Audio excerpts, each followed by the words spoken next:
Okay. ఇప్పుడు మనం example చూద్దాం. హ్యాపీనెస్ స్టోరీస్‌లో ఇది థర్డ్‌దనమాట. ఎగ్జాంపుల్ ఇది దేని గురించంటే విజువలైజేషన్ అనమాట. అంటే మనం ఇమాజినేషన్ ఆలోచించే విధానం అనమాట. మన మైండ్‌లో విజువలైజ్ చేసే విధానం అనమాట. ఇతని పేరు ఈతన్ అనమాట. ఇతను ఏంటంటే చాలా స్టక్‌గా ఫీల్ అవుతూ ఉంటాడనమాట. మోటివేషన్ లేకపోవడం, డిప్రెషన్‌లో ఉండడం అలాగా ఉండేవాడనమాట. సడెన్‌గా ఆళ్ళ ఫ్రెండ్ ఏం చేశాడంటే విజువలైజేషన్‌ని ఫాలో అని చెప్పాడనమాట. అందుకే అతను ఏం చేశాడంటే ఫస్ట్ స్మాల్‌గా అనమాట ఒక 5 మినిట్స్ విజువలైజ్ చేసుకునేవాడు.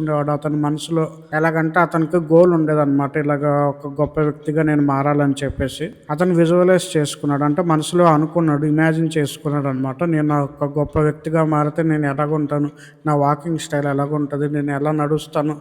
నేను ఎలాంటి పొజిషన్‌లో ఉంటాననేది విజువలైజ్ చేసుకున్నాడనమాట. దాన్ని బట్టి ఫస్ట్ అతనికొచ్చిన లాభం ఏంటంటే, అతని కాన్ఫిడెన్స్ పెరిగింది. అతని మైండ్ క్లియర్ అయింది. అతను మోటివేట్ అయ్యాడనమాట మెయిన్‌గా. జస్ట్ అనుకోవడమే కదండీ! మనసులో ఇమాజిన్ చేసుకోవడమే కదండీ! దాన్ని బట్టి చాలా హెల్ప్ అవుతుందనమాట. స్ట్రెస్ కూడా చాలా తగ్గుతుంది. అండ్ నెక్స్ట్ మోటివేషన్ అనేది చాలా వస్తుందనమాట. లోగా ఫీల్ అవ్వం. నెక్స్ట్ అలా కొన్ని రోజులకి ప్రాక్టీస్ చేస్తూనే ఉన్నాడు. ప్రతిరోజు అలాగా ప్రాక్టీస్ చేస్తూ ఉంటే అతని గోల్స్ అనేవి అచీవ్ అయ్యే ఛాన్సెస్ అనేవి పెరిగాయనమాట. అలాగే అతనికి ఏమైనా ప్రాబ్లమ్స్ వస్తే దాన్ని కూడా ఎదిరించే శక్తి అనేది వచ్చిందనమాట దానివల్ల.